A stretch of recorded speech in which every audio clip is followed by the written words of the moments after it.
नमस्कार, आप देख रहे हैं स्काईनेट टीवी इंडिया। पेश आज के मुख्य समाचार।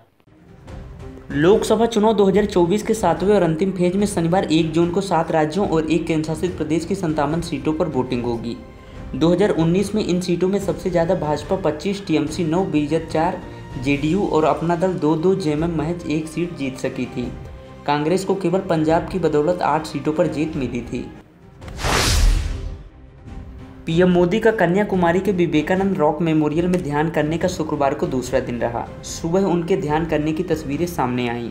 वे भगवा चोला, हाथ में रुद्राक्ष की माला और माथे पर तिलक लगाए दिखे। उन्होंने सूर्य को अर्घ्य दिया, मंदिर की परिक्रमा की और ध्यान मुद्रा में बैठे। पीएम 1 जून सुबह 10 बजे तक विवेकानंद रॉक मेमोरियल में रहेंगे। स्वाति मालीवाल मारपीट केस में दिल्ली की 30 हजारी कोर्ट ने शुक्रवार 31 मई को अरविंद केजरीवाल के पीए विभव कुमार को 14 दिन की जुडिशियल कस्टडी में भेजा है। उन्हें 14 जून को कोर्ट में पेश किया जाएगा। सुबह हुई सुनवाई में कोर्ट ने विभव की याचिका पर अपना फैसला सुरक्षित रख लिया था। दिल्ली से सैन फ्रांसिस्को जाने वाली एयर इंडिया की एक फ्लाइट गुरुवार 30 मई को 24 घंटे लेट हो गई। फ्लाइट को कल दोपहर 3:20 पर उड़ान भरना था, लेकिन इसे शुक्रवार 31 मई को दोपहर 3 बजे रीशेड्यूल किया गया। हालांकि फ्लाइट के रवाना होने की जानकारी अभी तक सामने नहीं आई है। श्री कृष्ण जन्मभूमि शाही ईदगाह विवाद मामले में दायर 18 याचिकाओं पर इलाहाबाद हाई कोर्ट ने आज सुनवाई पूरी की। जस्टिस मयंक कुमार जैन के सिंगल बेंच ने फैसला सुरक्षित रख लिया है। गर्मियों की छुट्टियों के बाद कोर्ट अपना फैसला सुना सकती है। वित्त वर्ष 2024 की चौथी तिमाही यानी जनवरी-मार्च 2024 में जीडीपी ग्रोथ 7.8% रही। वहीं पिछले साल की समान तिमाही यानी Q4 FY23 में जीडीपी ग्रोथ 6.1% रही। सरकार ने पूरे साल यानी वित्त वर्ष 2024 के लिए भी जीडीपी का प्रोविजनल एस्टिमेट जारी किया है। रिजर्व बैंक ऑफ इंडिया यानी आरबीआई ने ब्रिटेन से अपना 100 टन यानी करीब 1 लाख किलो सोना वापस मांग लिया है। यह 1991 की शुरुआत के बाद पहली बार है जब इतना अधिक सोना भारत के भंडार में वापस आया है।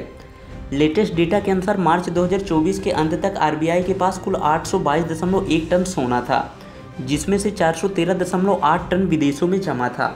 आरबीआई पिछले कुछ सालों में सोना खरीदने वाले केंद्रीय बैंकों में से एक है। पिछले वित्त वर्ष में रिजर्व बैंक के सोने के भंडार में 27.5 टन सोना बढ़ा है। इंदौर के एक योग केंद्र में परफॉर्मेंस के दौरान एक रिटायर्ड फौजी को हार्ट अटैक आ गया। दरअसल जिले के कुछ युवाओं को योग से जोड़ने के उद्देश्य से फूटी-कोटी स्थित अग्रसेन धाम पर योग शिविर आयोजित किया जा रहा था। इस दौरान रिटायर्ड फौजी बलविंदर सिंह छाबड़ा हाथों में तिरंगा लेकर माँ तुझे सलाम गाने पर परफॉर्मेंस दे रहे थे। डांस करते करते वे अचानक लड़खड़ाकर नीचे गिर गए। शिविर में मौजूद लोगों को लगा कि यह परफॉर्मेंस का हिस्सा है और वे ताली बजाने लगे। कुछ देर बाद जब एक शख्स ने उन्हें उठाने की कोशिश की तो वे नहीं उठे। इसके बाद उन्हें अस्पताल ले जाया गया, जहां डॉक्टरों ने रिटायर्ड फौजी को मृत घोषित कर दिया। नौतपा के 7वें दिन यानी शुक्रवार को भी मध्य प्रदेश में गर्मी के तेवर तीखे रहे। छतरपुर के बिजावर में टेम्परेचर सबसे ज़्यादा 47.1 डिग्री रहा। वहीं शिवपुरी में तापमान 47 डिग्री दर्ज किया गया।